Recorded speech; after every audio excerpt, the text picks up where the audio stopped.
ഭക്തിക്കായി പരശുരാമൻ പ്രതിഷ്ഠിച്ച 108 ശിവാലയങ്ങളിൽ ഒന്നാണ് രാമേശ്വരം ശിവക്ഷേത്രം.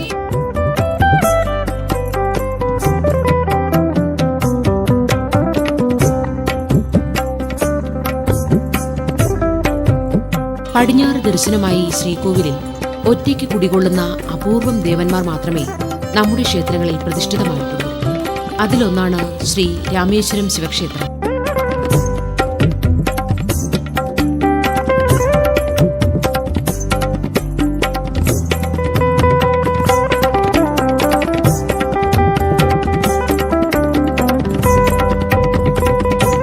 കൊല്ലവർഷം തുടങ്ങിയത് രാമേശ്വരം ക്ഷേത്രപ്രതിഷ്ഠയോടനുബന്ധിച്ചാണെന്നാണ് ഐതിഹ്യം.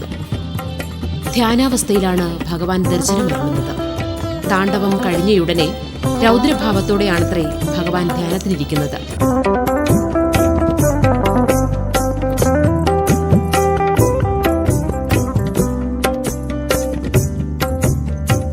കൊല്ലം ജില്ലയിൽ നഗര ആസ്ഥാനത്ത് നിന്ന് 2 കിലോമീറ്റർ പടിഞ്ഞാറ് മാറി രാമേശ്വരം ക്ഷേത്രം സ്ഥിതി ചെയ്യുന്നു.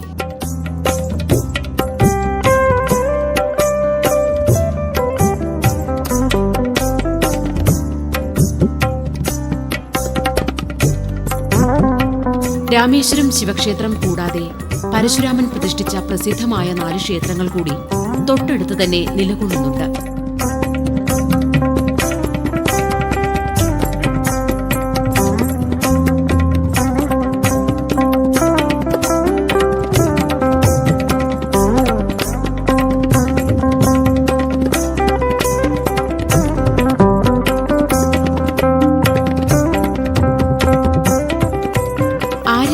സങ്കര കാലഘട്ടത്തിൽ വടക്കു നിന്നും കേരളത്തിന്റെ തെക്കൻ ഭാഗത്തേക്ക് കുടിയേറിയ ബ്രാഹ്മണരാണത്രേ ഈ ക്ഷേത്ര സങ്കേതം കണ്ടെത്തിയത്.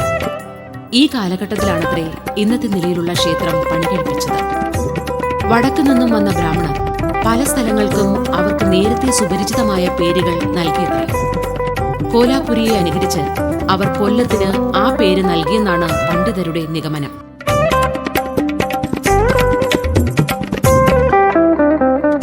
ആദ്യകാലങ്ങളിൽ ഇവിടെ ഭഗവാനെ കൈകൊട്ടി വിളിച്ച് പ്രാർത്ഥന നടത്തിയിരുന്നു അത്രേ.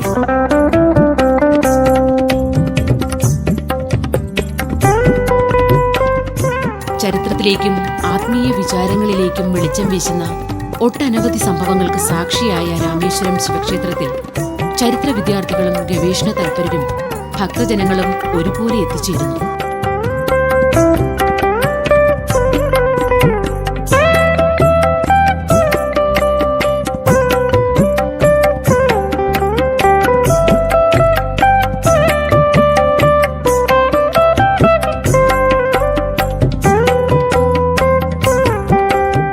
രാമേശ്വരം ക്ഷേത്രപ്രതിഷ്ഠയോടെയാണ് കേരളമൊട്ടാകെ അംഗീകരിക്കപ്പെട്ട കൊല്ലവർഷം തുടങ്ങിയതെന്ന് കരുതുന്നു.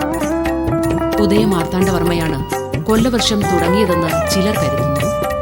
എന്നാൽ ഇതേക്കുറിച്ച് ചില തർക്കങ്ങൾ നിലവിലുണ്ട്.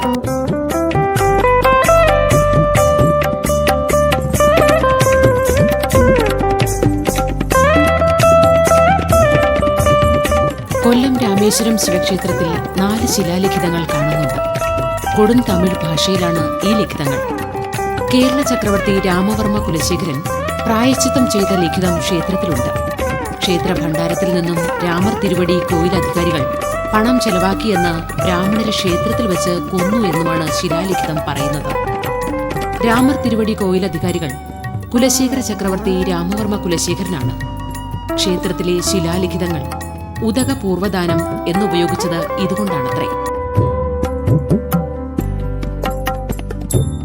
കൊല്ലവർഷം ആരംഭിച്ചത് ഈ ക്ഷേത്രത്തിൽ നിന്നായിരിക്കാം എന്നതിന് പിൻബലമാകുന്ന തെളിവുകളാണ് ഇവിടുത്തെ ശിലാലിഖിതങ്ങൾ. 4 ശിലാലിഖിതങ്ങളാണ് ഇവിടെയുള്ളത്. ഗർഭഗൃഹത്തിന്റെ തെക്കുവശത്തെ മുറ്റത്ത് നാട്ടിയിട്ടുള്ള കരിങ്കൽ സ്തംഭത്തിലാണ് ഊരാൺമക്കാരോട് ചെയ്ത അപരാധത്തിന്റെ പ്രായശ്ചിത്തം രേഖപ്പെടുത്തപ്പെട്ടിട്ടുള്ളത്. ഗർഭഗൃഹത്തിന്റെ അടിത്തറയുള്ള വടക്കുവശവും ക്ഷേത്രത്തിലെ മുൻവാതിലിന്റെ മേൽഭാഗത്തും ശ്രീകോവിലിന്റെ വടക്കുവശത്തെ കരിങ്കൽ സ്തംഭത്തിലും ചരിത്ര പ്രാധാന്യമുള്ള ശിലാലിഖിതങ്ങളുണ്ട്.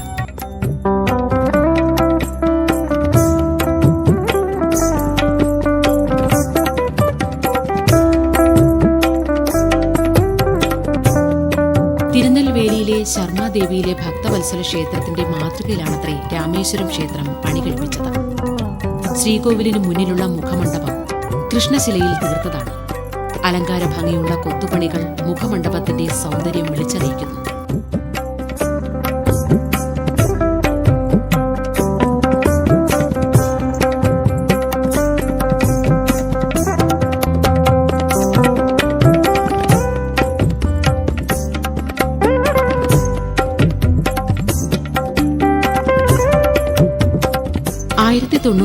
കൊല്ലം പട്ടണം തീവച്ച് നശിപ്പിച്ചിരുന്നു. ഇതിനുശേഷമാണ് രാമവർമ്മ കുലശേഖരൻ ചാവേർപ്പട രൂപീകരിച്ച് കൊടുങ്ങല്ലൂരിൽ നിന്നും കൊല്ലത്തേക്ക് തലസ്ഥാനം മാറ്റിയത് എന്ന് കരുതുന്നു. ചോളന്മാരുടെ ആക്രമണം ഇല്ലാതാക്കുക എന്ന ഉദ്ദേശത്തിലായിരുന്നു അത്രേ തലസ്ഥാന മാറ്റം. കൊല്ലം രാമേശ്വരം ക്ഷേത്രം ഈ സംഭവങ്ങൾക്കെല്ലാം സാക്ഷ്യം വഹിച്ചു എന്നും കരുതപ്പെടുന്നുണ്ട്. ക്ഷേത്രത്തിലെ 4 ശിലാലിഖിതങ്ങളിൽ രേഖപ്പെടുത്തപ്പെട്ടിട്ടുള്ളത് ഈ ചരിത്ര സംഭവങ്ങളാണെന്ന് കരുതുന്നു.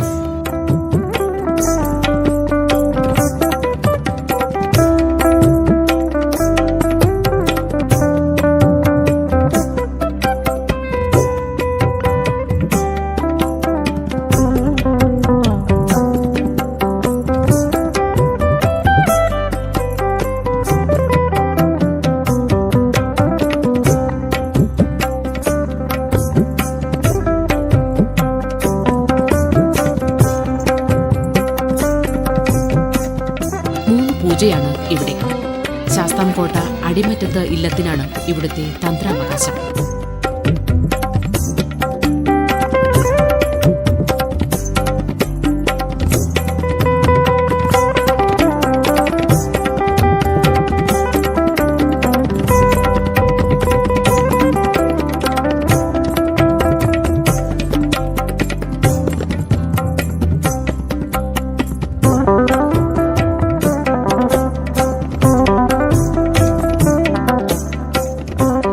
ഭൂതഗണങ്ങളുടെ തലവനായ ചണ്ഡേശ്വരനും ക്ഷേത്രത്തിൽ കുടികൊള്ളുന്നു. ഏറെക്കാലം ഇത് പരശുരാമ പ്രതിഷ്ഠയാണെന്ന് കരുതി പൂജകൾ നടത്തിവന്നിരുന്നു.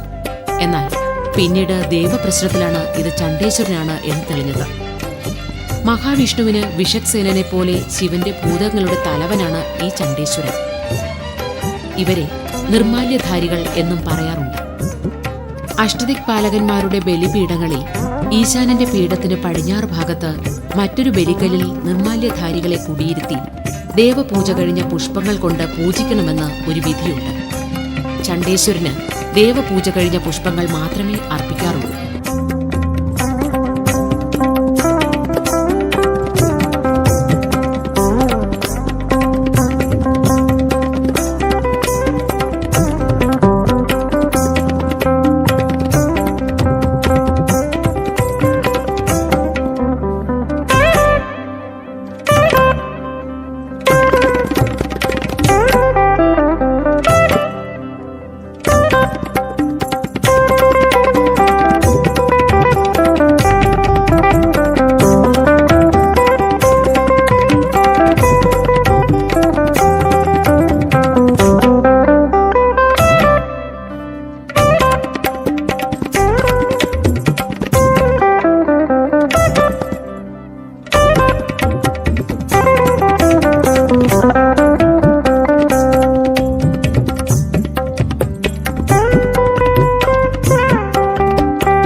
പ്രാധാന്യം കൊണ്ട് ശ്രദ്ധേയവും ഭക്തരുടെ അകമഴിഞ്ഞ ആരാധനയാൽ പരിപാവനവുമായ ഈ പുണ്യസങ്കേതം സർവർക്കും ഐശ്വര്യ അനുഗ്രഹങ്ങൾ ചൊരിഞ്ഞും വാണരുളുകയാണ്.